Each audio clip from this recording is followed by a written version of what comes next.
문재인 대통령은 왜 지방분권을 공약으로 내걸었을까요? 왜 지방자치단체를 지방정부로 부르겠다고 했을까요? 그것은 바로 복지국가를 만들기 위해서입니다. 실질적인 복지는 확실한 지방분권이 됐을 때 가능합니다. 지방자치의 원래 목적이 복지국가 건설입니다. 지방선거가 실시되기도 전인 1987년에 만들어진 우리 헌법에는 형식적인 지방자치가 단 몇 줄로 명시되어 있을 뿐입니다. 복지를 반대하는 세력들은 그 형식적인 내용을 악용하여 지방자치 제도를 흔들어 왔습니다. 올 6월 지방선거에는 지방분권이 확실하게 명시된 개헌이 이루어져야 합니다. 그것이 복지국가로 가는 가장 빠른 길입니다. 전국자치분권 개헌추진본부 서울구청장 협의회. 꼭 알아야 할 어제의 뉴스.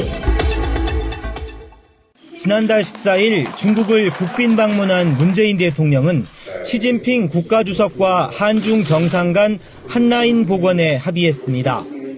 다자 정상회의에서의 회담은 물론 전화통화, 서신교환 등 다양한 소통수단을 활용하여 정상 간 한라인을 구축함으로써 긴밀한 소통을 계속해 나가기로 했습니다.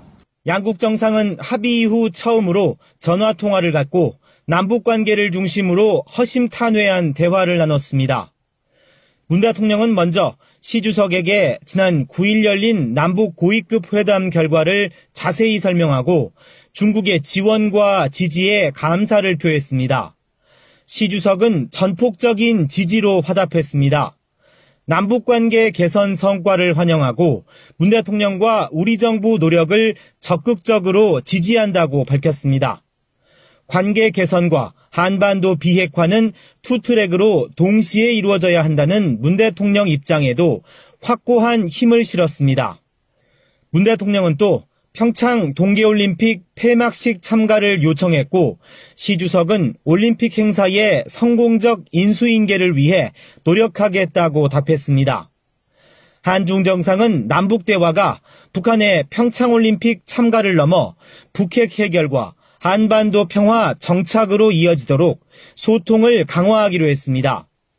문 대통령은 앞서 트럼프 대통령과 두 차례 통화에서 남북 대화가 북미 대화로 발전할 가능성 등 미국의 100% 지지 입장을 확인했습니다. 미국에 이어 중국도 남북관계 개선과 북한 비핵화를 위한 우리 정부 노력에 온전히 공감하면서 향후 대화 분위기에 더욱 탄력이 붙을 것으로 보입니다. 국민의당 안철수 대표는 선 대표직 사퇴 후 통합전당대회 개최라는 당내 중립파 의원들의 중재안을 끝내 거부했습니다. 중립파로 분류되는 김동철 원내대표는 안 대표가 중립파의 충정은 이해한다면서도 중재안을 수용하기는 곤란하다고 말했다고 전했습니다. 안 대표는 당무위원회를 소집하고 당내 설득을 위해 미뤄왔던 전당대회 준비에 본격 착수했습니다. 그러면 국민과 당원들이 원하는 방향으로 이제 움직이는 것이 바로 정당이나 정치인들이 해야 할 일 아니겠습니까? 당무위에서 공식 출범하게 될 전당대회 준비위원회 위원장에는 안 대표 측근인 김중로 의원이 내정된 것으로 알려졌습니다. 안 대표가 통합 전당대회 개최 수순에 돌입하면서 통합 반대파의 반발은 최고조에 이르고 있습니다. 광주를 찾아 여론몰이에 나선 반대파는 전당대회 개최를 저지한다는 방침을 재확인했습니다. 당무위원회를 소집을 해서 이제 합당을 위한 그 전당대회 절차를 밟기 시작하고 있습니다. 이런 전당대회 해야 되겠습니까? 중재안 마련을 위해 이번 일요일로 예정됐던 의원총회 개최 여부도 불확실해졌습니다. 결국 찬반 양측이 이번 주말을 기점으로 갈라서는 것 아니냐는 관측이 나오고 있습니다. 지난해 12월부터 어제까지 모두 245명이나 한랭질환에 걸려 이 중 7명이 숨졌습니다. 지난해 같은 기간 156명이 걸려 1명이 숨진 것과 비교하면 크게 늘어났습니다. 한랭질환자의 10명 중 8명은 저체온증입니다. 정상적인 경우 체온은 36.5도입니다. 차가운 곳에 오래 있으면 체온을 빼앗기는데 35도 밑으로 떨어지면 근육이 경직되기 시작하고 심하면 의식불명에 빠져 사망에 이르기도 합니다. 이런 저체온증에 가장 위험한 사람들은 고령자들입니다. 증상을 빨리 알아채는 게 중요한데 고령자들은 신체 기능이 저하되고 말이 어눌해져도 저체온증 때문인지 구별하기 쉽지 않기 때문입니다. 또 심혈관 질환 등 만성 질환을 가진 사람들도 위험합니다. 혈관 자체가 추위에 의해서 좁아지기 때문에 심장 쪽으로 가는 혈류량이 더 떨어져서 술을 마신 상태에서 추위에 노출되면 체온이 더 빨리 떨어지기 때문에 위험합니다. 저체온증을 막기 위해선 몸의 온도를 유지하는 게 중요합니다. 담요를 덮는 것만으로도 시간당 0.5에서 2도가량 올릴 수 있습니다. 응급조치를 할 때도 유의할 점이 있습니다. 보통 가장 추위를 많이 느끼는 손, 발 등 말단 부위에 핫팩을 대거나 주무르는 경우가 많습니다. 오히려 위험한 방식입니다. 차가운 혈액이 심장 쪽으로 갑자기 흘러들어가 부정맥 등 심장에 무리를 주기 때문입니다. 겨드랑이나 배 위에 핫팩을 붙여 몸의 중심부를 따뜻하게 하는 것이 우선입니다. 자, 이번에는 안철수의 동문서답 이야기를 해보려고 합니다. SBS 본격 연예 한밤 이 프로그램에서 영화 1987에 대한 정치권의 반응을 내보냈는데요. 질문에 대한 안철수의 답이 압권입니다. 1987년을 어떻게 기억하냐라는 기자의 질문에 안철수는 의과대학 대학원생이었다라고 대답을 했어요. 차라리 1987년도를 어떻게 기억하십니까? 그러면 저는 앉아서 기억하고 있습니다. 이렇게 하면은 개그라도 되지. 이건 근데 저는 이 부분에서 이 뉴스를 보고 깜짝 놀랐어요. 안철수가 둘 중에 하나인 것 같아요. 뇌혈관 질환이 있든지 치매가 왔든지. 왜냐하면 이게 우리가 웃을 게 아니고요. 그 사람이 이렇게 대화를 할 때 질문을 했을 때 질문의 내용을 딱 캐치를 해서 그 질문에 적절한 답을 하지 못하는 사람들은요. 이상한 질문, 우리 뜬금포라고 그러잖아요. 네. 그런 대답을 하는 사람들은 귀가 나쁘든지. 근데 귀 나쁜 건 아니에요. 그건 제껴놓고. 그 다음에 뇌혈관 질환이 있어서 뇌의 이 언어나 사고력을 담당하는 부분에 약간 문제가 온 경우가 많아요. 그래서 뇌혈관 질환이나 이게 치매 초기 증상이기도 하고요. 안철수 씨가 약간 아픈 거 아닌가? 저는 이게 지금 그렇게 추측할 수도 있는데 너무 눈치가 없는 거죠. 그러면 천만다행인데 상대방의 질문의 요지, 의도 이런 거를 전혀 파악을 못했다는 뜻이잖아요. 그렇죠. 저는 이렇게 해봤어요. 이건 뭔가 특권의식 같은 게 아니냐. 왜냐하면 의대생이 그럴 시간이 있나? 약간 이런 뉘앙스가 아니었나. 설마요. 그러면은 의대생들은 정치적으로 아무 의견도 없고 다 바보 천체예요? 자기는 서울대 의대생이었다 이거지. 본인은 그랬잖아. 그러니까 그렇다고 저는 그래서 이 특권의식이 좀 보여가지고 더 재수가 없더라고요. 그런데 그래서 잠깐 찾아봤더니 문화일보에 따르면 이 안철수가 서울대 의대 대학원생이던 87년도에 의대를 졸업을 하고 대학원생이 된 거예요. 88년도에 결혼을 해서 같은 해 24평짜리 동작구 사당동 D 아파트의 재개발 입주권, 일명 딱지라고 하죠. 네. 이걸 사죠. 88년도에 결혼을 해서 이 아파트 입주권을 산 거예요. 그리고 이 다음 해에 그 아파트에 입주를 합니다. 역시 그 금수저, 부모님으로부터 물려받은 재산이라는 게 딱 나오는 거죠. 그거야 운 좋게 태어나면 그럴 수도 있는 건데.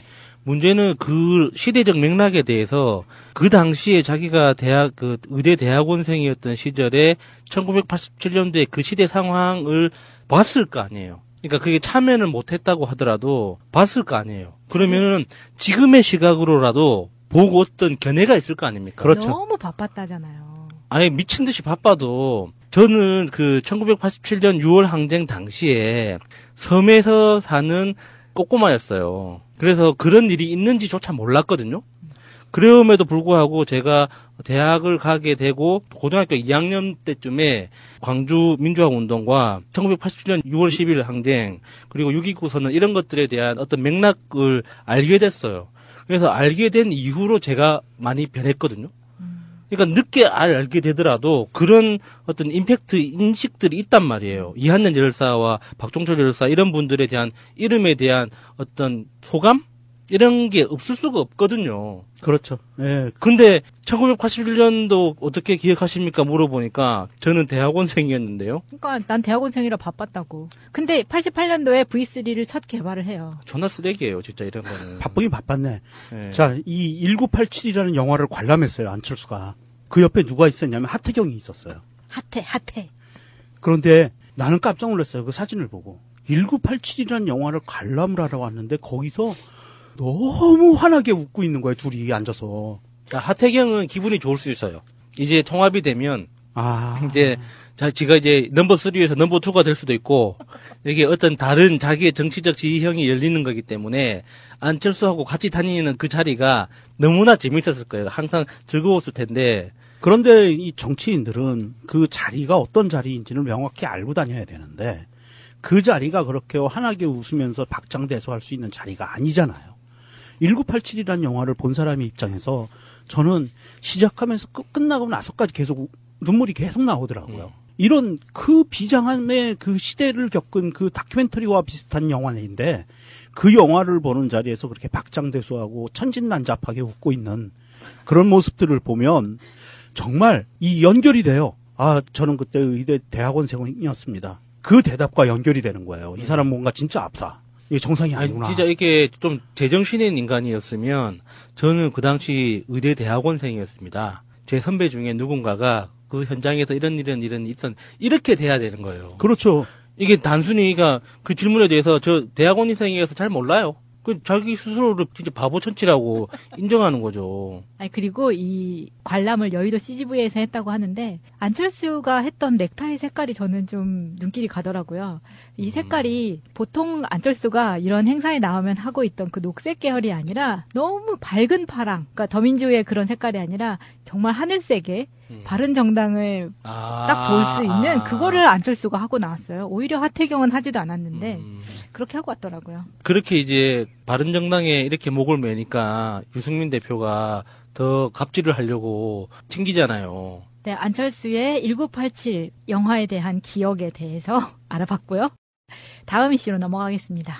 여권의 최저임금 지키기 총력전에 들어갔는데요. 지금 청와대에서는 점검팀을 만들어서 현장 조사를 하겠다. 민주당은 영세상인 보호를 위해서 임대차법, 가맹사업법 개정을 추진하겠다. 그리고 정의당도 인상 무력화, 꼼수를 수집하겠다라고 나섰습니다. 지금 우리가 방송에서 수도 없이 주장했던 바보야 자영업자들에게 얘기하는 겁니다. 바보야, 문제는 최저임금이 아니야. 그렇죠. 지금 핵심이에요. 임대차 보호법, 가맹사업법. 이 두 가지가 핵심인 겁니다. 자영업자들에게는. 사실은 바보야, 문제는 임대료야. 이거 아니에요? 예, 그렇죠. 맞아요. 예. 문제는 임대료야.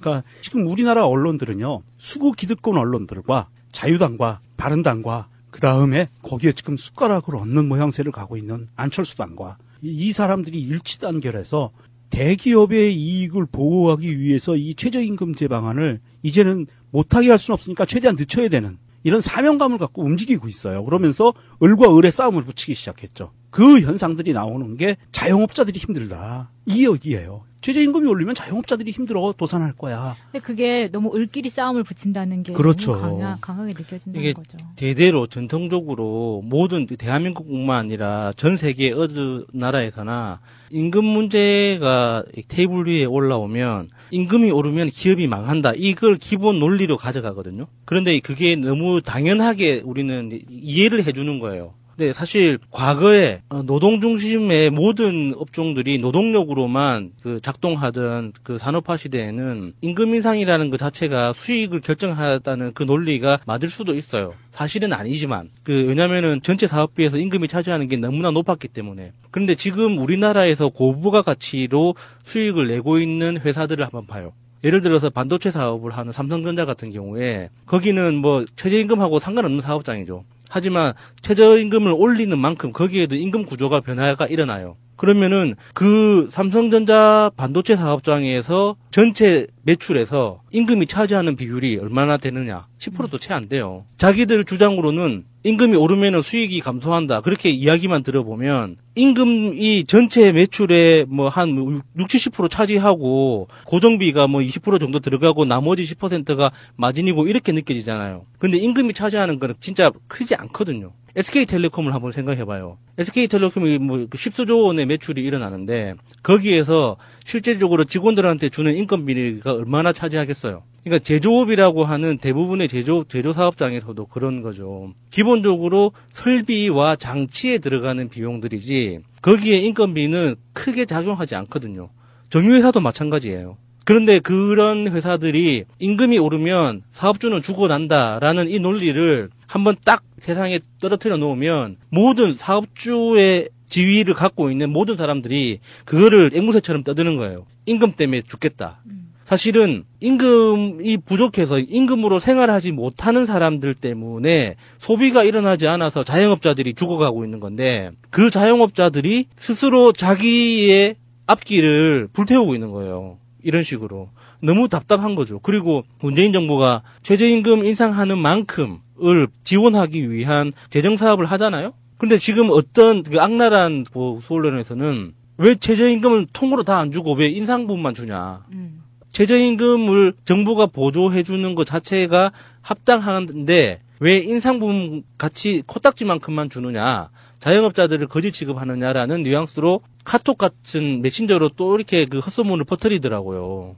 우리가 정확하게 봐야 돼요. 그러니까 최저임금은 지금 상황에서 최저임금이라는 이 제목 때문에 사람들이 많이 오해를 하고 있는데 사실은 사람이 노동을 해서 내 노동력만으로 먹고 살 수 있느냐 없느냐를 결정하는 그 최저 수준이 어디까지냐를 결정하는 거예요.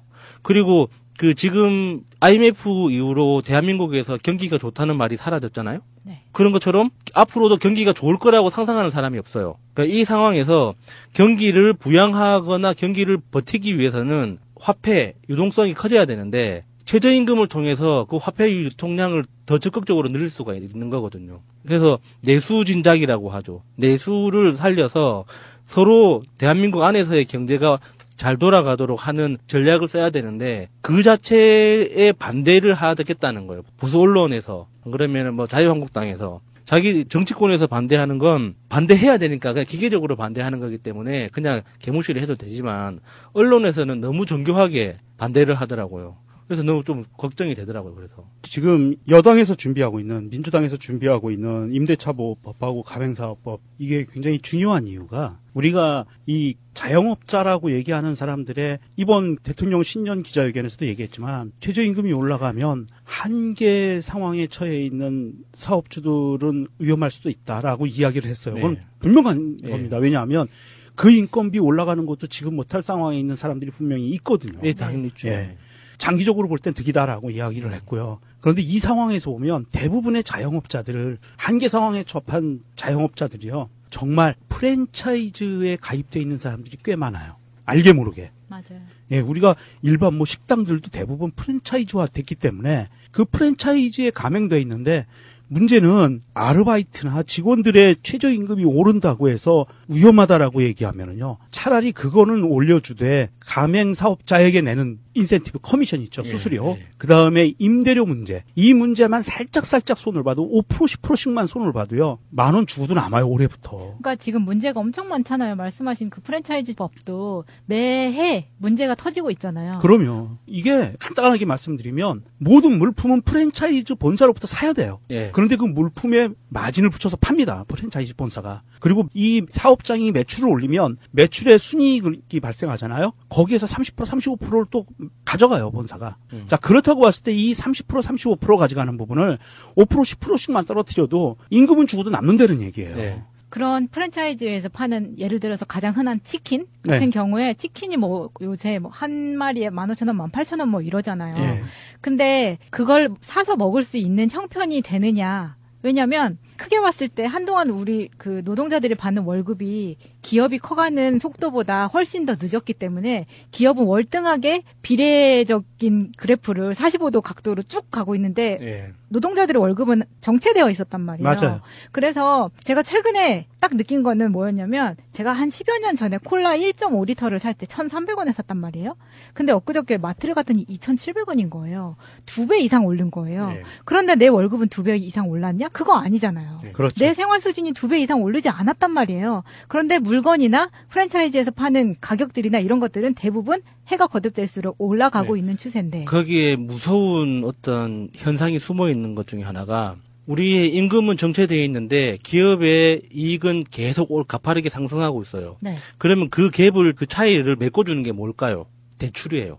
우리가 신용 그 시스템이나 신용카드, 신용대출, 담보대출이든 어떤 형태로든지 우리가 미래의 수입을 현재 단계에서 사용하도록 유도하는 현재의 여신 시스템이 소득의 격차를 메워주고 있거든요. 맞아요. 돈을 빌려서 쓰게 예. 만드는 거죠. 그러니까 소득은 정체되어 있는데 소비는 계속 가파르게 기업의 수익을 따라가야 돼요. 그게 소비를 내가 네. 과소비를 하는 게 아니라 네. 정말 생활에 딱 필요한 것만 써도 네. 작년보다 올해 지출이 커지는 거예요. 네. 지금 우리나라 임금 받는 근로자들의 60% 이상이 연봉 4천만 원이야. 그 정도 나와 있고요. 연봉 4천만 원이면 굉장히 큰 돈이기도 하지만 절반 이상이 되는 많은 사람들이 그 이하를 받고 있다는 얘기거든요. 그리고 또 2, 3년 전에 나온 통계에 의하면 우리나라 임금 근로자들을 일본부터 끝번까지 줄을 세워놓고 중간을 딱 자르면 148만 원인가 그랬어요. 중간이. 중간값. 예, 중간값이. 그럼 그 이하가 엄청나게 많다는 얘기거든요. 최저임금도 안 된다는 것으로 생활하고 있는 사람들이 많다는 그러니까 얘기죠. 한 달에 148만 원을 받는데 치킨 18,000원짜리를 맘대로 사 먹을 수 있냐고 안 된단 말이에요. 안 되죠. 열받네 또 하다 보니까. 그러니까 그런 상황이었고요. 사실 대한민국의 최근 5, 6년간 기업의 수익 상승률이 한 10%가 넘습니다. 그런데 임금 상승률은 5% 이하예요. 그러니까 이게 대출이 너무나, 그러니까 미래의 소득을 지금 현재 단계에서 쓰는 이 시스템이 너무나 일상적으로 이제 만연하다 보니까 과거에는 없던 말도 생겨요. 사실 대출이라고 하면 우리가 어떤 집을 살 때 안 그러면은 뭐 병원비가 크게 들어가지고 어쩔 수 없이 급한 돈이 필요할 때, 안 그러면 사업 자금, 뭐 운전 자금 이렇게 했잖아요. 근데 어느 순간부터 생활자금 대출이라는 게 생겼어요.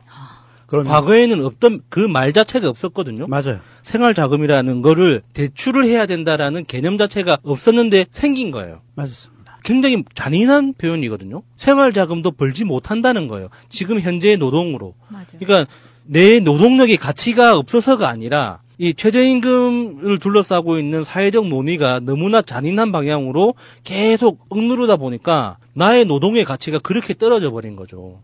그러다 보니까 금융권에서는 그걸 또 기회로 삼아서 생활자금을 대출을 해주는 거야. 그러면 그 다음 어떻게 해? 그러니까 점점 빈부격차만 커지고 이게 네. 언젠가는 빵 터질 거란 말이에요. 그렇죠. 이게 지금 궁금하신 분들도 많고 알고 계시는 분들 많을 텐데요. 대한민국에서 그래도 중소기업 이상, 중견기업 이상 되는 기업들 중에 부도난 기업들 중에 임금 상승률 때문에 부도났다는 기업 하나라도 있는지 한번 찾아봐 주십시오. 맞아요.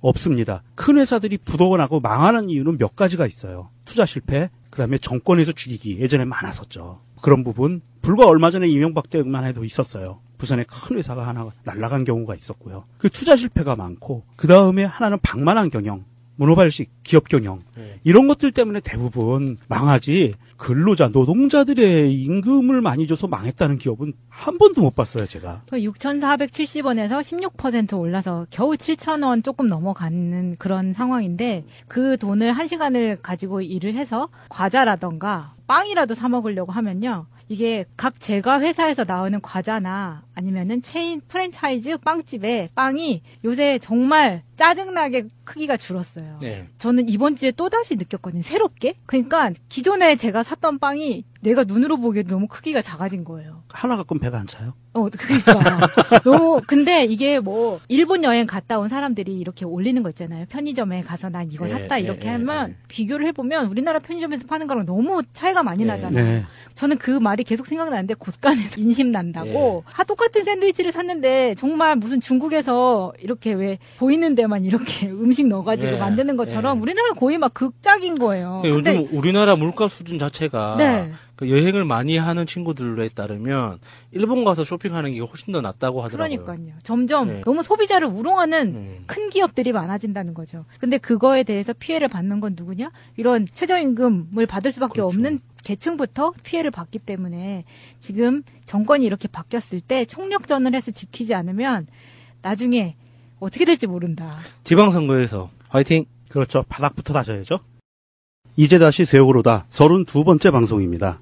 들으시는 분들은 깜짝 놀라셨을 텐데요. 오늘은 피치 못하게 우리 푸른나무님이 부상을 당해서 지금 말을 할 수가 없는 상태 지경까지 왔습니다. 그래서 제가 대신 이렇게 운을 띄우고 진행을 하게 됐습니다. 오늘 주인공이시죠. 공순주님 나오셨습니다. 네, 안녕하세요. 예, 저는 땜빵 사회를 맡고 있는 유명정이고요. 자, 세월호 관련 뉴스를 좀 전해드리겠습니다. 첫 번째 뉴스는요. 예은 아빠 아시죠? 우리 유경근 씨 CBS 방송의 진행자가 됩니다. 팟캐스트 세상 끝의 사랑이라는 데서 사회적 참사 가족 인터뷰를 할 계획인데요. 이 부분은 이제 사회적 참사라고 하면 세월호뿐이 아니고 그동안 우리가 겪어왔었으나 조금씩 잊혀져 갔던 분들, 국가 책임이나 사회 책임으로 인한 참사가 벌어졌던 분들의 유가족들이나 남겨진 사람들, 관련된 분들의 인터뷰 위주로 프로그램이 진행될 예정이고요. 특기할 만한 사항은 쌍용 자동차 해고 노동자들이라든지 이런 부분들에 꾸준히 사회적 약자의 귀를 기울여 왔던 CBS에서 정혜윤 PD가 연출을 맡고 진행을 하게 되겠습니다. 다음은 좀 주목할 만한 뉴스가 하나 있는데요.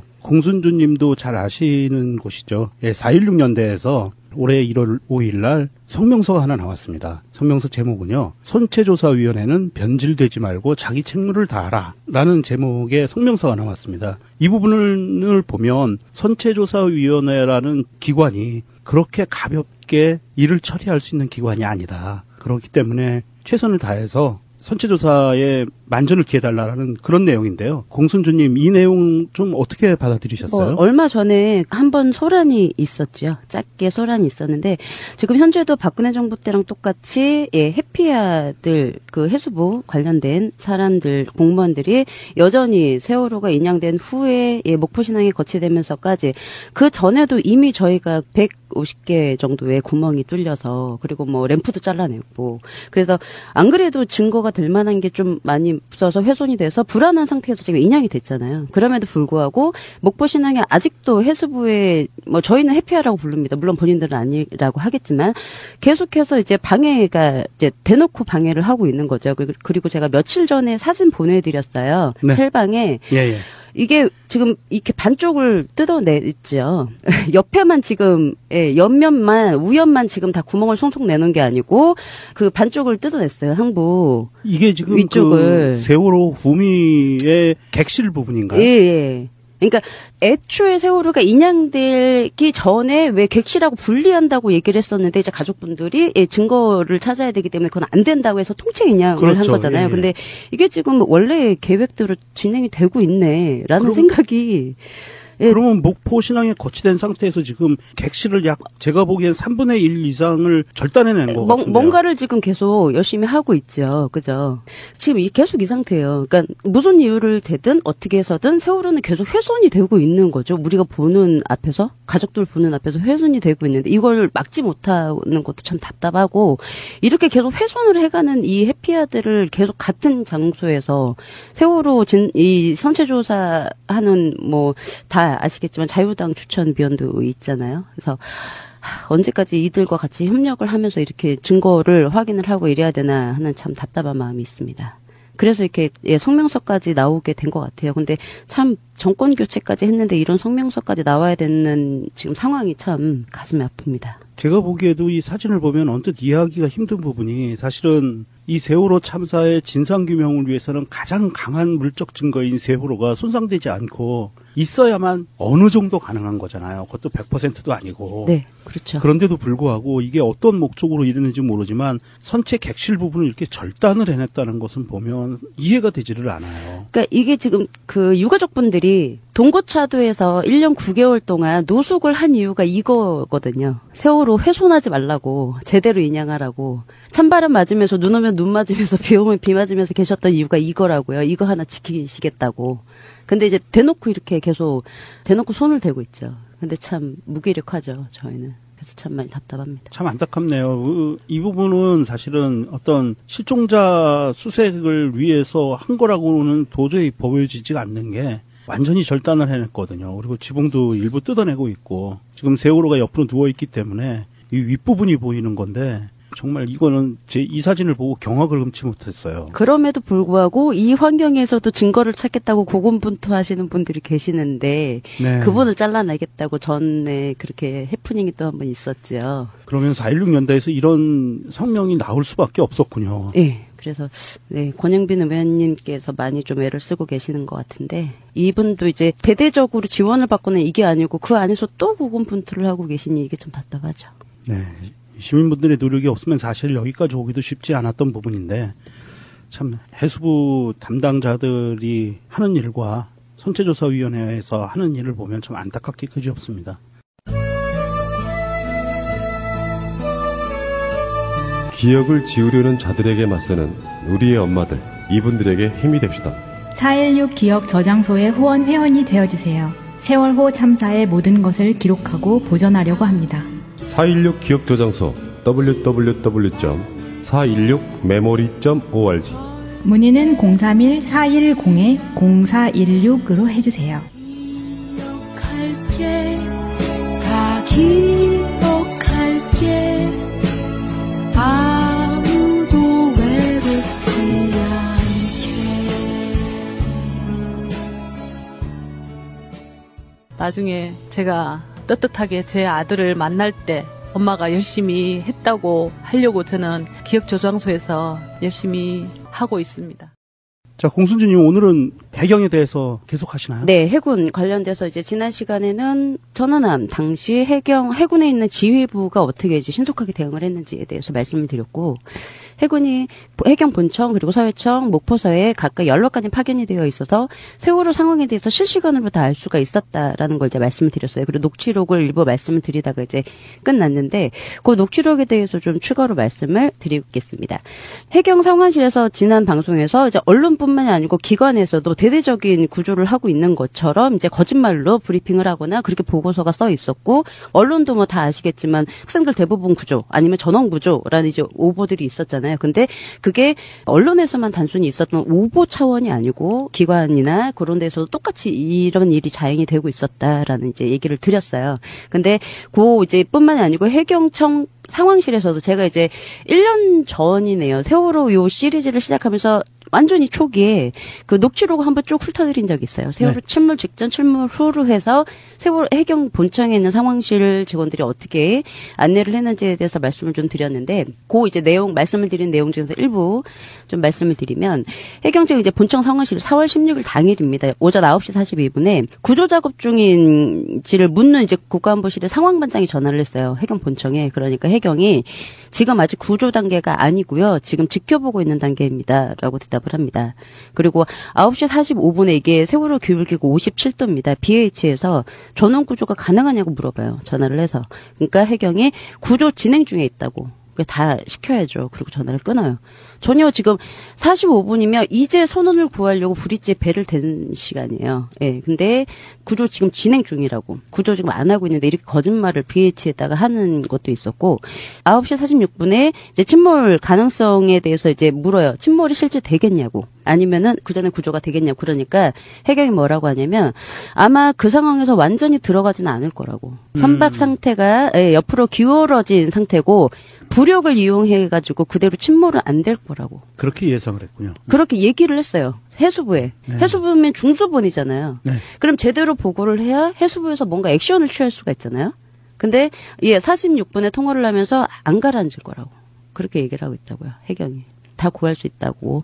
그래서 사람들이 바깥 라인에 나와 있어가지고 현장 경비전이 지금 구조 중에 있다고. 바깥 라인에 나와 있는 사람 없었어요. 이 사람들은 지금 46분이니까 선원을 얘기를 하는 거죠, 선원을. 그렇죠. 예. 예. 근데 마치 탑승객들이 지금 다 배 밖으로 지금 나와서 구조를 기다리고 있는 것처럼 해수부에 이제 거짓 보고를 했다는 얘기죠. 그리고 47분 같은 경우에는 세월호가 62도인데 그 국토부에서 도와드릴 거 혹시 없냐고 전화를 했어요. 그러니까 해경이 저희가 다시 연락을 드리겠다고 하면서 현장에 저희 헬기 세력이 4대, 5대 정도 도착을 했거든요. 다른 추가 세력들도 지금 도착하고 있다고. 그러니까 이 말은 국토부 니네 안 도와줘도 돼. 우리 세력으로 충분해. 라고 도움을 거부를 했죠. 그러니까 이게 전체적으로 다 보면 구조를 할 수 있는 하나의 그 끈앞풀조차도 다 그냥 차단을 해경조차도 이렇게 하고 있었어요. 자기들만 한다는 거죠. 예, 그렇죠. 예, 그러니까 신경 쓰지 마. 다 구할 수 있어. 다 구조할 수 있어. 배침몰 안 될 거야. 근데 이 얘기는 아시겠지만 아무런 근거가 없어요. 근거가 이게 단순히 오보 차원이 아니고 이게 BH의 청와대에 보고한 내용이라고요. 해수부 보고하고 국토부에 보고하고. 근데 단지 해경이 상황실에 있는 일개 해경이 BH랑 국토부랑 해수부에 이렇게 보고를 할 수가 있어요. 거짓으로 국가안보실에도. 저는 그럴 수 없다고 생각해요. 예. 차라리 혼이 날정정 확인이 안 되면 확인이 안 된다고 얘기를 하겠죠. 아직 확인이 정확히 안 됐다고 얘기를 하겠죠. 정신이 없으니까 확인 안 됐다고 하는데 뭐라고 하겠어요. 근데 이렇게 얘기를 해요. 안 가라앉을 거라고 다 구할 수 있다고. 오보랑 다를 게 없죠. 해경청에서도. 그래서 뭐 국토부, 국가안보실, 뭐 BH에서 다 구할 수 있다고 하니까 그러기엔 전화 끊어요. 따로 이제 구조 요청하는 거 없이. 이제 그 목포서 그리고 분청 서해청에서 연락관이 그 해경에서 들은 정보를 삼함대로 전화를 해서 전달을 해준 내용이 어떤 정보를 전달을 해줬는지 좀 말씀을 드릴게요. 이제 9시 5분에 서해청 연락관이 그 역객성 침몰상에 대해서 삼함대로 전화를 해서 얘기를 해줍니다. 이게 이제 뭐라고 얘기를 하냐면 9시 5분에 서해청에 있는 연락관이 지금 350명 정도 타고 있다고 얘기를 해줘요. 근데 9시 9분에 다시 본청에 있는 연락관이 전화를 해서 350명 아니고 450명이라고 정정을 해줘요.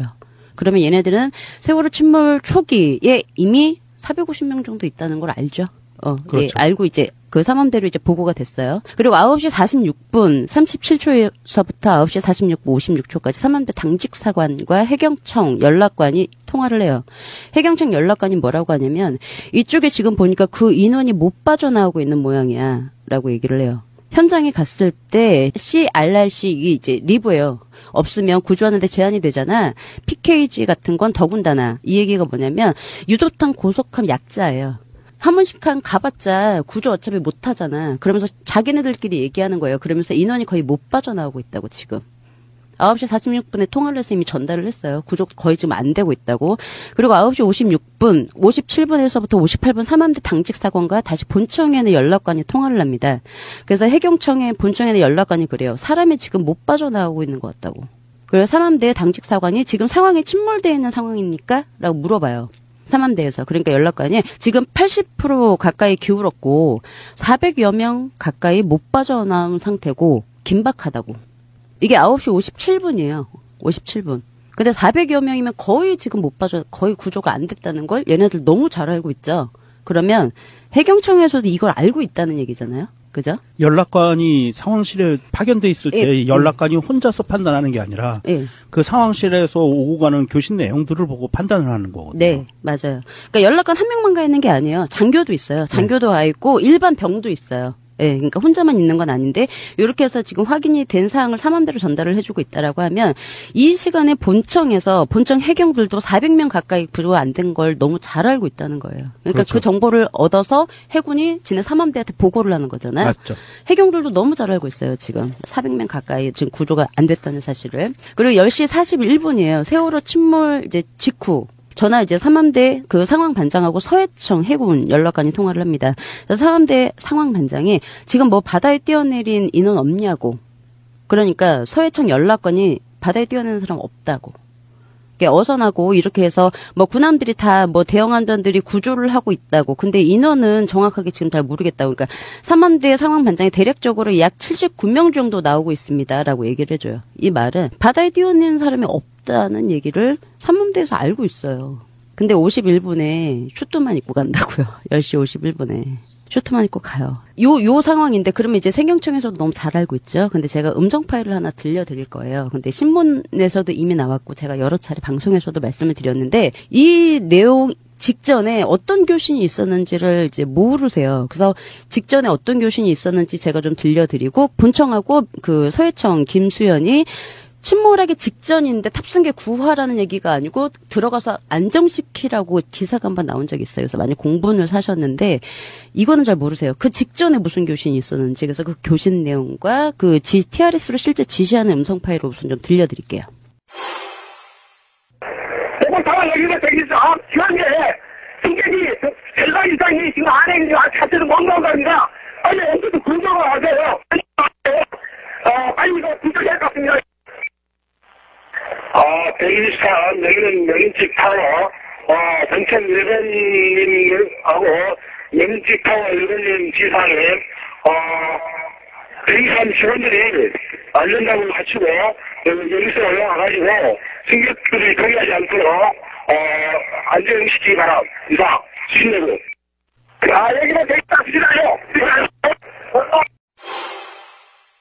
이게 어떤 내용이냐면, 제일 이제 처음에 기사화되고 공분을 샀던 내용은 그거였어요. 10시 49분이면 세월호까지 62도인 상황에서 본청 1번님은 김석균이잖아요. 그리고 명인집 타워 1번님이 그 김수현이에요. 서해청장. 지시사항이라고 해서 TRS로 이제 그 서해청에서 1, 2, 3장한테 지시를 하는 내용이에요. 어떤 내용이냐면 그 1, 2, 3정 해경들한테 안전장구 갖추고 여객선으로 올라가서 승객들이 동요하지 않도록 안정시키라고 이게 김석균하고 서해청장 김수현의 지시라고 전달을 해줘요. 근데 이게 문제가 됐었는데 요거 직전에 교신 들으셨죠? 김경일이 이 지시 직전에 배가 옆에 기울어져서 절반 이상 지금 못 나오고 있다고 얘기를 해요. 근데 그 교신 직후에 한 지시거든요, 이게. 그러니까 배가 기울어져서 사람들이 못 나오고 있다고 하니까 그러면 윗선의 지시사항이니까 구조하라는 게 아니라 들어가서 승객들을 안정시켜라. 네, 안정시키라고. 그럼 그 사람들은 기본적으로 이 배가 절대 가라앉지 않을 것이라는 확신이 없으면 그런 얘기를 할 수가 없잖아요. 글쎄요, 그러니까는 제가 뭐 뒤에서도 말씀을 드리겠지만 영상을 보고 있었기 때문에 몰랐을 리는 없다고 생각하거든요, 저는. 네, 근데 절반 이상 갇혀서 지금 못 나오고 있다라고 얘기를 직전에 했는데, 예, 안전장구 갖추고 들어가서 안정시키라고, 탈출시키라, 구조시키라가 아니고 안정시키라고. 요게 해경 지휘부에 현장에 전달된 첫 지시입니다, 첫 지시. 그 전에 지시가 전혀 없었어요. 처음 지시가 구조가 아니고 안정시키라는 지시가 있어서 예, 음성 파일을 좀 직접 예, 그리고 그 직전에 어떤 보고가 있었는지 좀 알려드려야 될 것 같아서 지금 가져왔고요.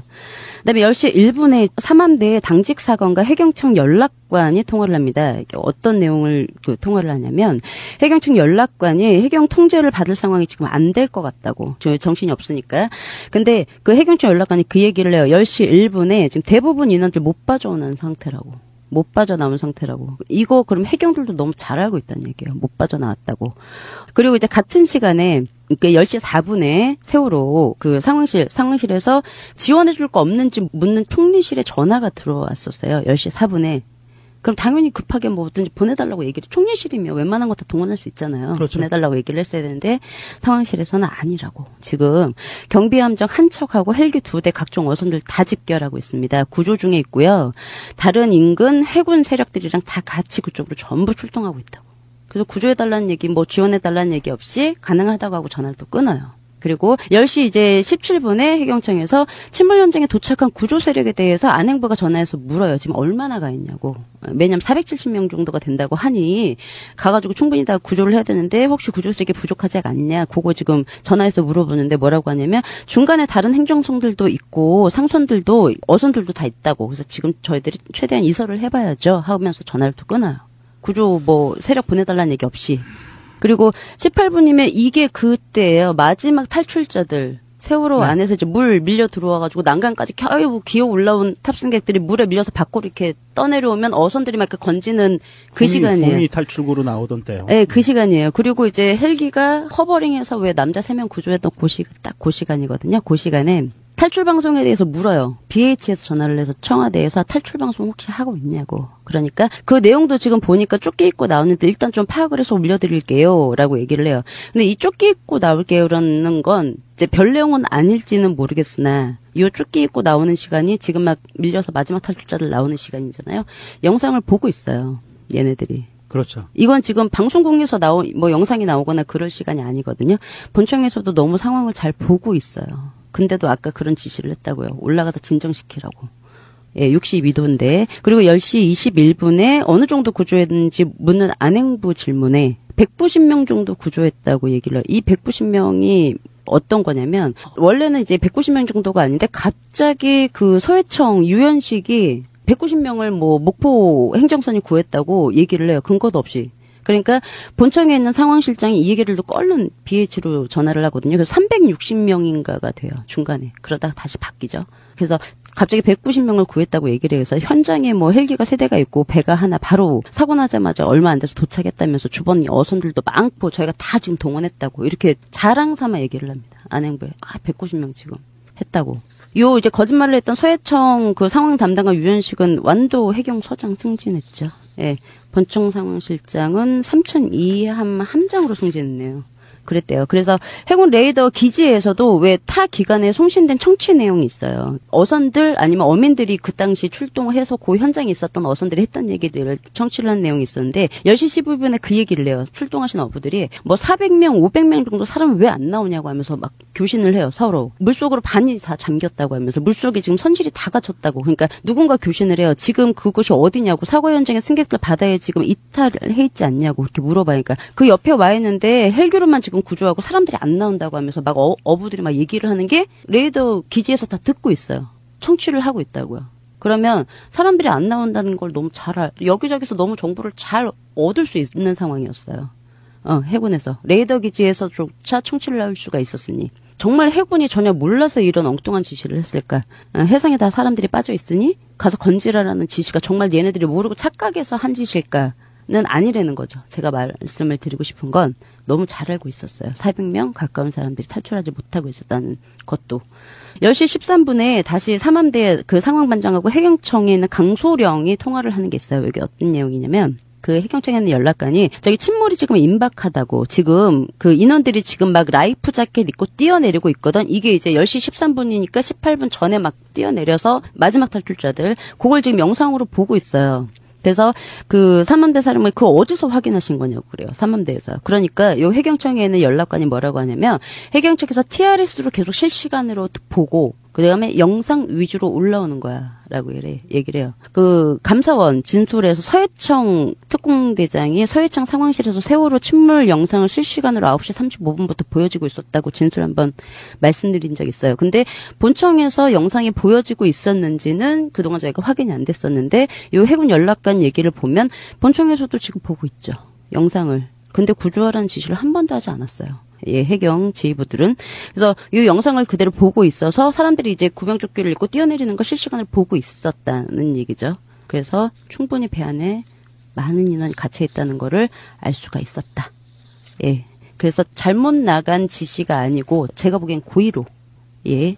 그러면은 이게 지금 해경 본청까지는 그 현장 영상을 보고 상황 판단을 다 할 수 있는 상황이었고. 서해청도요. 서해청도 그렇고. 네. 해군은 그거에 따라서 보고를 정확하게 받았을 것이라고 추측이 되는 거고요. 다 통화 내용이니까 정확히 받은 거예요. 받은 거죠. 예. 그리고 해군과 서해청이 다 그렇게 받았고 BH에도 보고가 됐고 NSC 그 상황실에서는 당연히 그 영상을 같이 보고 있었을 거예요. 당연히 보고 있었을 거죠. 네, 네. 예, 그게 공유가 되니까. 네. 공유되는 영상이니까 보고 있었을 거고. 그러면 도대체 바다 위에 뛰어내린 사람들을 구조하라는 해군 지시와 박근혜가 7시간 반 뒤에 나타나서 구명조끼 입고 뛰어내린 사람들을 이야기를 한 거가 7시간 반 시차를 두고도 이게 일치될 수 있다는 게 이게 정말 놀라운데 그러면 이거는 어떻게 보면 고위급 단계에서 연락이 두절돼서 일부러 안 가게 만들었지 않았으면 알고도 안 했다는 얘기밖에 안 되잖아요. 예, 정답입니다. 그러니까 두 가지밖에 없는 거 아니에요? 예, 정답입니다. 알고도 안 했다가 정답이고 그래서 이제 고의 미구조를 저는 생각을 하고 있는 거죠. 예. 그래서 일부러 구하지 않았다. 왜? 상황을 너무 잘 알고 있었다. 근데 구조하라는 지시가 한 번도 없었다. 해경 그 지휘부뿐만이 아니고 해군마저도 예, 이렇게 해서 그래서 말씀을 좀 드렸고요. 그 녹취록에 대해서 광주 지원에 대해서 일단 그렇게 했어요. 근데 문제는 뭐냐면 해군에도 AIS가 있고 VMS라고 해서 선박 모니터링 시스템 있잖아요. 그게 다 연계가 되어 있어요. 합참에까지 들어가 있고요. VMS가 이게 참고로 NSC 회의실에 들어가 있고 국정원 그리고 해경청 해운조합 뭐 합참 뭐 건설교통부 다 시스템이 연계가 되어 있어요. VMS라는 시스템이 다 연계가 되어 있고요. 그래서 이렇게 해서 전체적으로 뭐 상황 담당관, 상황병, 해군 연락관, 본청, 서해청, 목포소에 다 나가 있었고 멀티큐브 화면으로 다 문자 상황실 영상까지 보고 그 다음에 AIS도 이미 다 해군에도 설치가 되어 있고 모를 수가 없는 상황이었다. 예, 그걸 좀 말씀을 드리려고 녹취록을 좀 읽어드렸습니다.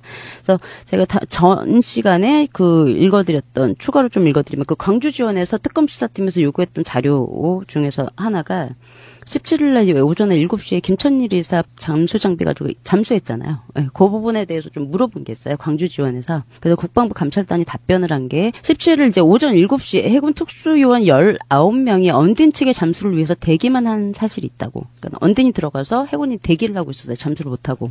그래서 이에 대해서 좀 확인을 해달라고 감찰단에서 이제 요청을 했어요. 그래서 회신을 한 게 언딘이 잠수할 당시 사용한 장비가 뭐였냐고. 그러니까 언딘에서 사용한 잠수 장비는 확인을 할 수 없으나 김천일 이사가 표면 공급식 메고 들어갔습니다. 나중에 산업잠수사들이 일반적으로 많이 사용하는 후가 장비라는 걸 확인하였음. 이게 그 표면 공급식이죠. 국방부 사람들이 답변한 것처럼 강조류, 와류 절대 잠수 불가 상태인데 언딘은 표면 공급식까지 입고 잠수를 했어요. 그래서 답변을 했고, 그 다음에 언딘이 군안업체로서 구호 임무를 띈 자들이 아니었음에도 불구하고 순서를 양보한 이유가 뭐냐고. 얘네들은 그 군안업자잖아요. 구조 임무가 있는 사람들이 아니잖아요. 근데 양보를 한 이유가 뭐냐고. 그러니까 그 해군이 답변하기를 4월 17일 날 7시 10분께 현장 도착 시 해경정 P19정이 세월호의 선수에 계류를 하고 있었고 갑판상에 다수의 인원이 모여 있었으며 4월 16일 날 해군이 설치한 하잠색 근거에는 해경 고속정 2척이 그리고 수면 위에는 잠수사 4명의 고무보트를 잡고 있었다고. 따라서 현장에 먼저 도착하여 입수 중인 해경 잠수사와 P19정호의 선수에서 잠수를 준비 중인 민간 잠수사의 안전을 고려해서 해군의 하잠색에 접근하지 못했다고. 민간 잠수사 잠수하고 있었고 해경이 잠수를 하고 있어서 접근을 하지 못했다고 얘기를 했고요. 언딘이 대략 잠수한 시간이 얼마나 되는지, 언딘이 잠수를 끝내고 곧이어 잠수를 하지 않은 이유가 무엇인지 자세히 조사 요망이라고 해서 광주지원에서 보냈어요. 그러니까 답변을 뭐라고 했냐면 민간 잠수사는 07시 57분경 첫 잠수를 시작하였고 잠수 중에 간헐적인 중단을 반복하였으며 이탈 시까지 위 상황이 지속되었으므로 정확한 잠수 종료 시간은 자기네들이 모르겠다고. 해군은 해경이 잠수 중으로 판단하여 해경청 P19정 그 계류 한쪽 반대쪽으로 해서 이동을 해서 잠수 가능 여부를 확인하였으나 선체의 좌현 쪽은 우현 쪽보다 경사지고 조류가 선체면에 진하 강하게 흐르고 있어서 고무보트 계류조차 어려워서 선수 쪽은 포기했다고.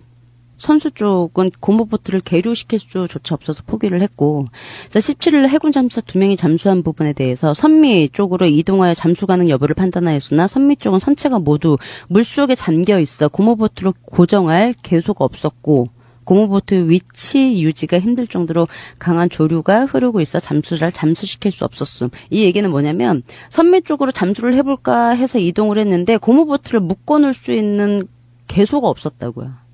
선미가 밑에 가라앉아 있어서 그렇죠. 네. 계속 고무보트를 묶어놓을 수 있는 계소가 없어서 위치를 유지를 하기가 힘들었고 강조류 와류 때문에 잠수를 지킬 수가 없는 상태였다고. 그리고 해군이 잠수 지점을 물색하기 위해서 선체 주변을 기동하던 중에 민간 잠수사의 잠수가 일시 중단되어서 그 세월호 선수를 접근하였으나 P19정의 추진기 작동과 P19정 승조원 및 민간 잠수요원의 안전 통제를 위한 접근 금지 수신호로 세월호 선수부에서 잠수는 불가하여 이탈하였음. 해경에 들어오지 말라고 그렇죠. X를 했다고요. 그러니까 그냥 갔다고. 이게 막은 게 아닌가요? 막은 예, 거네요. 그렇게 해서 잠수를 못했다고 얘기를 하죠.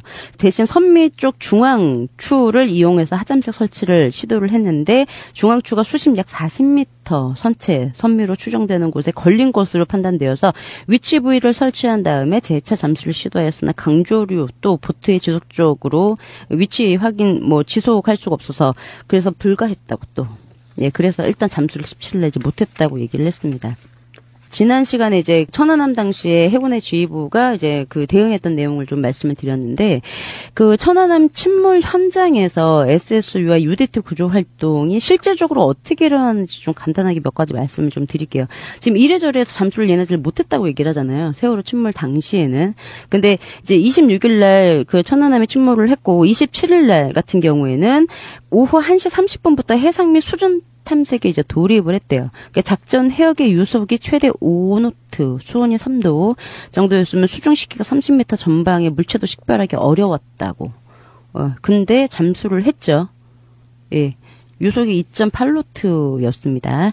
그리고 이제 그 30일 날 같은 경우에는 1구역이라는 게 한미 침몰 지역이에요. 45m 정도.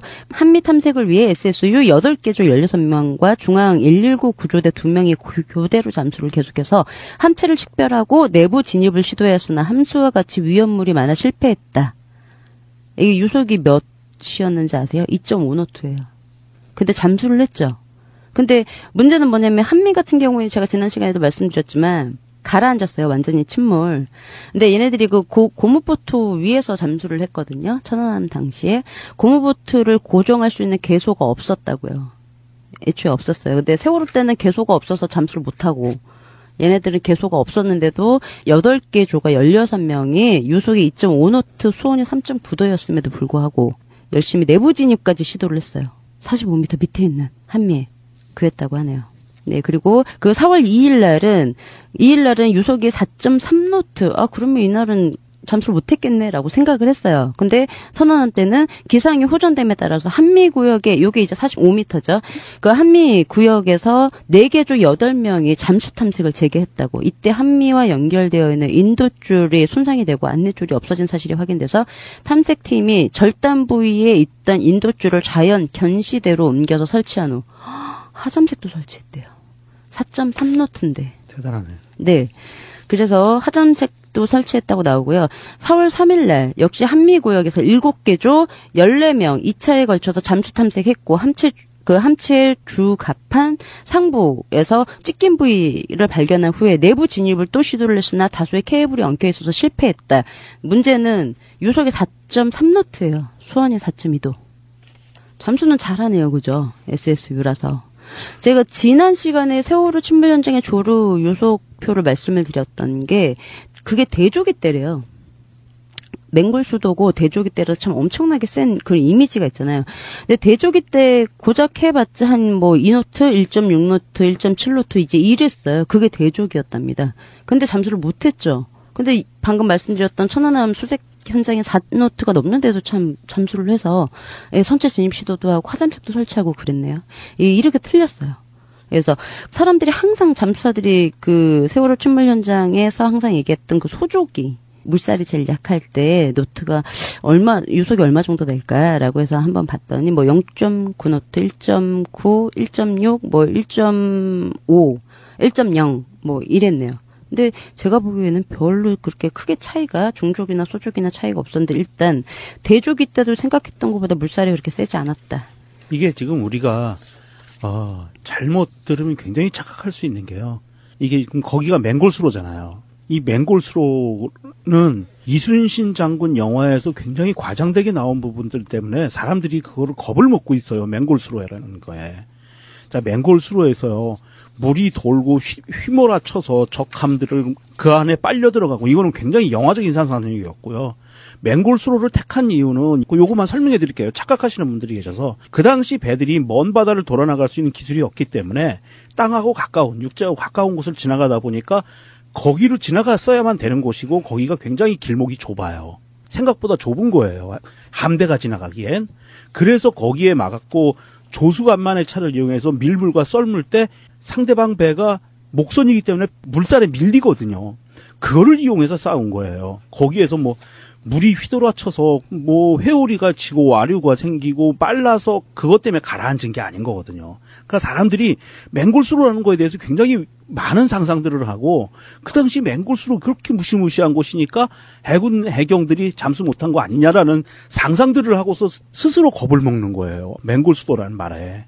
맹골수로가 그렇게 무서운 곳이라고도 했지만 사실은 천안함이 가라앉았던 지역도 굉장히 무서운 지역이거든요. 오히려 물살이 그쪽이 더 빠르다고 그래요. 맹골수로보다. 그것과 비교해보면 너무 큰 차이가 난다는 거죠. 공수님 네. 말씀은. 네. 그러니까 맹골수도라는 이미지 때문에. 그렇죠. 네, 그 이미지 때문에 변명을 하기는 참 좋았어요. 잠수를 하기 어려운 환경이다. 나는 변명을 하기는 너무 환경적으로 좋았죠. 잠수하기 쉬우면 아무나 들어가지. 그럼 그 전문가들 부르겠어요? 네. 근데 실제적으로 보니 이거보다 더 유속이 강할 때에도 천안함 때는 잘만 입수해서 잘만 구조 활동을 했다는 거죠. 제가 두 번째 음성 파일을 하나 좀 들려드릴게요. 그러니까 지금 말씀하신 시간만 쭉 보면 9시 34분에 출동 지시를 받고 현장에 도착한 것은 12시 04분이란 말입니다. 네. 그러면 이것이 2시간 반이 지난 뒤입니다. 왜 이렇게 늦어요? 저희들은 규정대로 지켰습니다. 이해가 안 되거든요. 지금 대형 사고는 아무도 예상을 못하는 순간에 그 어떤 곳에서도 발생할 수가 있는데 그러면 앞으로 또 이런 대형 사고가 난 경우에도 2시간 반 이상은 걸리는 것이 피할 수 없는 것입니까? 아닙니다. 제가 아까 말씀드린 거는 규정을 지켰다는 것은 그때 당시의 규정은 저희들은 1시간 출동 대기됐습니다. 1시간 내에 모든 걸 준비하고 출발 준비를 하면 되는데 그때 당시에는 저희들은 구조하는 부대다 보니까 헬기를 저희들이 소유하지 않고 있습니다. 저희 부대가. 그러면은 출동 시간을 줄여서 가장 빨리 도착하려면 앞으로 체제를 어떻게 바꿔야 되고 어떤 준비를 해야 됩니까? 바뀌어 있습니다. 그 세월호 사건 이후에 어떻게 바뀌었습니까? 육군의 대형 출동 헬기가 저희 부대 앞에서 상시 대기하고 있습니다. 저희 준비 기간하고 같이 날아가면 되게끔 지금 육군 CH-47이 저희 부대 인근에 대기하고 있습니다. 그러면 지금 바뀐 체제하에서 출동을 하면 얼마나 걸립니까? 그거는 어느 해역이냐가 달라집니다. 출발해서 가는 세월호 참사가 발생한 이 같은 해역이라고 한다면요? 저희들이 보통 아니면은 대형 헬기니까 헬기가 이동하는 시간이 한 1시간에서 한 10분 걸립니다. 이게. 그 전에 저희들 준비 단계 30분 하면은 1시간 40분에서 정도 소요됩니다. 아니 이게 무슨 여전히 골든타임 안에 도착해서 구조를 할 수 있을 정도로 충분한 시간을 단축했다고 보기는 어렵겠다고 생각이 됩니다. 그렇다면은 제가 요거를 묻고 싶은 거는 예. 그러면 그 현장까지 1시간 10분이 아니고 10분 만에 날아가는 헬기를 만들어 주십시오. 저희들은 최대한 노력하겠습니다. 부대에서 최대한 노력하겠습니다. 예.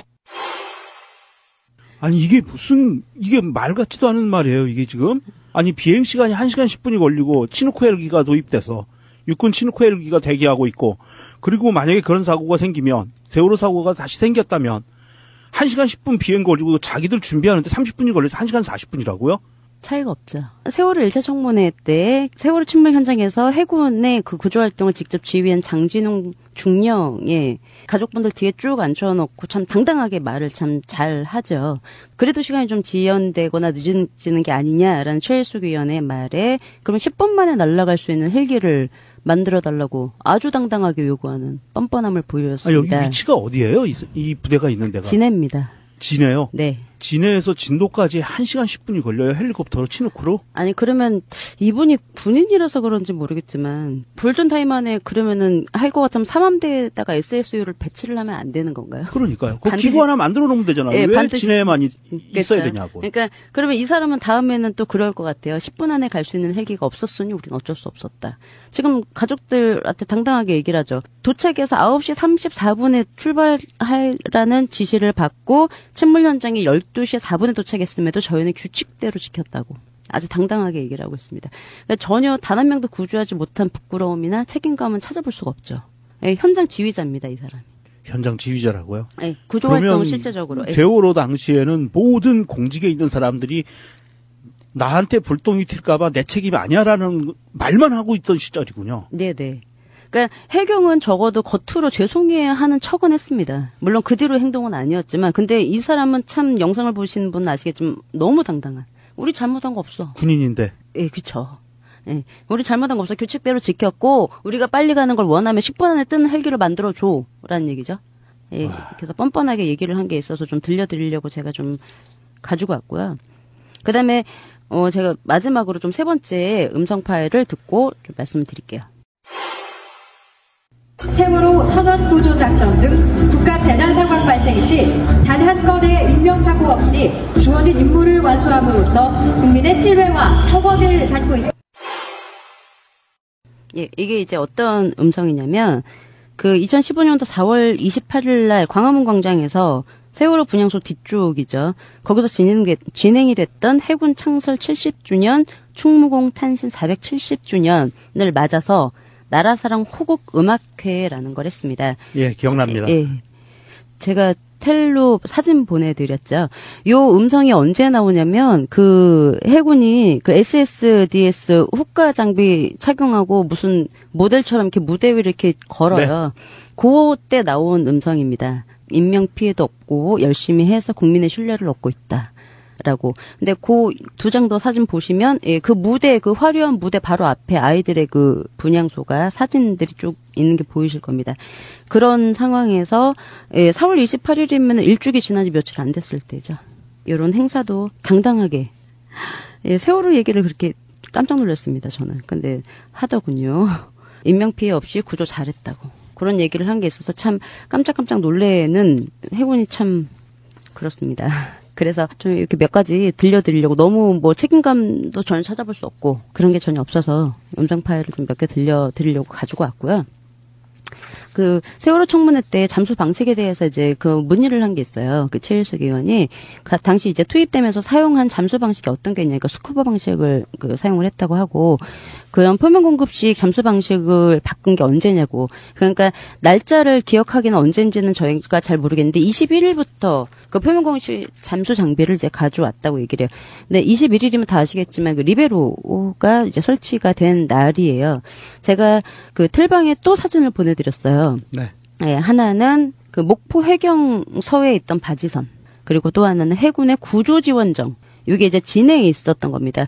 그냥 세월호 천물 현장 근처에 있었던 민간인 그냥 바지선 다 빼고 해군에서도 그렇고 해경에서도 그렇고 정말 멀쩡한 바지선들이 있었어요. 해경은 코앞이니까 그 예인선으로 해서 끌고 갔으면 금방 도착할 수 있었고요. 해군 구조지원정은 진해에 있었기 때문에 출동 바로 시켰으면 아마 저녁에는 도착을 했을 거예요. 예인선으로 끌고.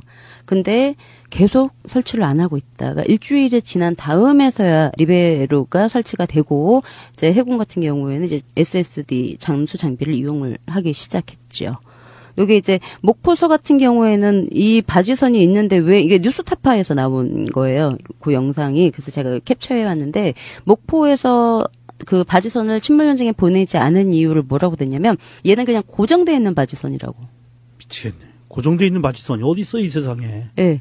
해저면에 이렇게 땅을 박았나 봐요. 고정돼 있는 전시용이란 얘기 아니에요? 예. 고정돼 있는 거라고.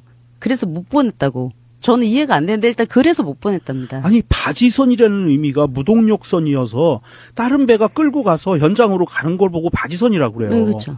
근데 그 고정돼 있다는 거는 이거는 바지선이 아니죠. 여기 분명히 나오네요. 네. 글씨도 바지 39호. 네, 맞아요. 그게 해경 소속, 예, 목포 해경에 가지고 있던 실제 바지선이에요. 천물 현장 근처에 있었던.